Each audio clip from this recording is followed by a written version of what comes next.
Good news po itong topic na ito para sa mga nagmamahal kay Pangulong Rodrigo Roa Duterte. Bad news naman yung mga gusto siyang mapahamak. Tungkol po ito sa ICC. Ito, si Ed Alonan, may post siya 37 minutes ago. I-share niya ang post ni Sipocato Casiqueta with Romy Pueblo. Sabi niya, breaking. President Trump imposed sanction on ICC. RIP, Trillanes, Risa, Makabayan Black, Yellow Pink, Loyalist, Quadcom, DOJ.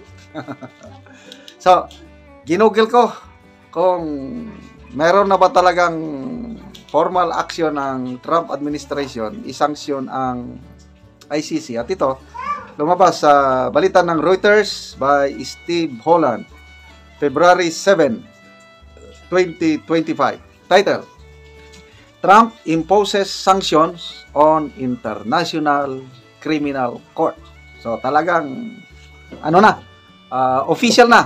Kasi nung una, naibalita na ito na talagang isasanksyon sila. Ito na nga, na nangyari na. Okay, summary.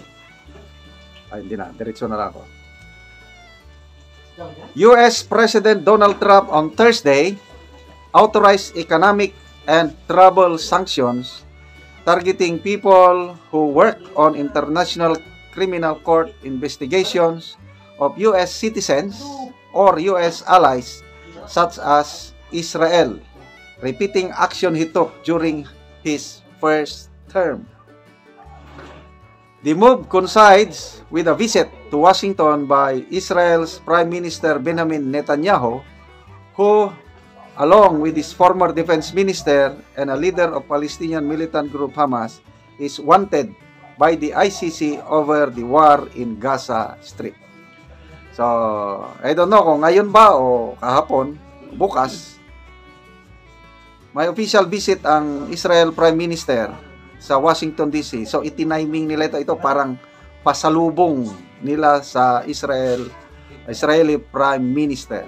So grabe ang suporta ng Trump administration sa Israel.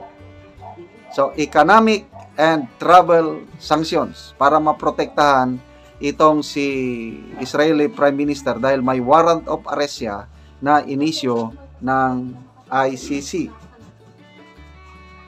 It was unclear how quickly the U.S. would announce names of people sanctioned.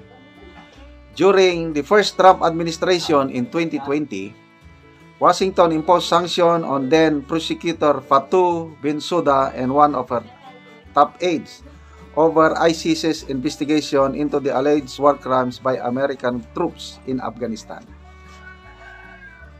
So, malalaman natin sa mga susunod na araw o linggo, sino-sino yung isasanksyon, yung may travel restriction. Nung unang term ni Trump, yung prosecutor Fatou Bensouda at isang alalay ang nabigyan ng restriction or sanksyon. Ngayon, tingin ko mas malala. Baka marami ang i-restrict o i-sanksyon, baka lahat. Kasi dalawa yung target ng sanksyon, individual members ng ICC and the ICC as a whole. Okay? So, the ICC did not immediately respond to a request to comment. The sanctions, ito, anong klaseng parusa o pagpapahirap? Freezing any US assets of those designated and barring them and their families from visiting the United States. Karamihan ng pondo, financial resources ng ICC nakadeposit pala sa US. Nabasa ko ito sa post ni Edwin Hamora, si Rena Elena. So paano ngayon? Kung i-freeze ang mga assets, hindi na sila maka-withdraw ng kwarta nila, hindi makasweldo. Kaya ang ginawa ng ICC, anticipation sa sanctions, nag-withdraw na in advance at sinilduhan na nila 3 months in advance ang kanilang employees. So yun, so nagsimula ba, sabihin natin January, February, March, hanggang March may sweldo. After March, wala na. So kung sino-sino, malalaman natin mamaya. Okay. So, ang ICC po may 125 member countries. Ang Pilipinas, umalis na. Ang mga malalaking bansa na hindi member is US, China, Russia, and Israel.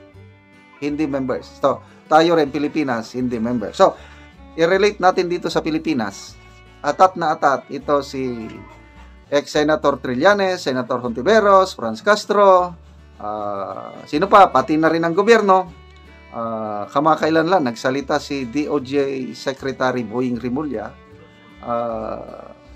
Despite sa pronouncement ng Pangulong Marcos Jr. na hindi na makikipag-cooperate ang Philippine government sa ICC dahil wala na silang jurisdiction, nakakapagtaka, biglang nagpahayag ang DOJ Secretary na open ang gobyerno sa posibleng pakikipagtulungan sa ICC sa investigasyon.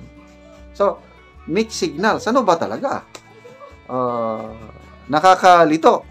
So, ano ang implication ngayon? Example, itutuloy ng ICC ang investigasyon. Makaka-investigar pa ba? Palagay ko, hindi na. Mahirapan na.